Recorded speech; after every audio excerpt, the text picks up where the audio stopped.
With the holidays just around the corner, I'll be teaching you how to make your own custom gift box today for that personalized touch. We're going to start by making a stamp to decorate the box using this foam.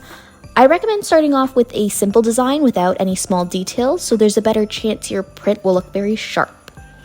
I want to make sure that I'm pressing lightly to start off, and then tracing over my design while pressing harder with my pencil, as if I were carving into the foam.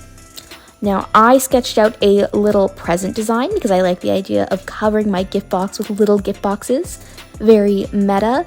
And then I'm going to need to cut it out and then glue the foam to the cardboard base. Now my stamp is finished, but I'm just going over one more time because I really want to make sure that those lines are deep enough.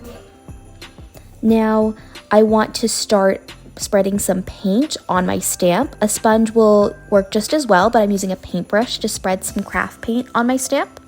So then when I'm done with that, I can go ahead and flip it over onto my paper for the first print. I like to use a heavier weight paper like cardstock because it's sturdy, but then you can use your stamp to create a really nice pattern. Once your paint is dry, then you can start to put your box together. First, I'm going to draw a very simple template by lining my ruler up with the edge of the paper and then drawing a line. And then I repeat this for all four sides.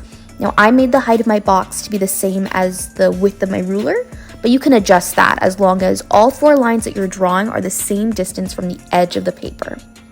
Now I can go ahead and snip the paper along the lines on the longer side just until the part where the lines overlap.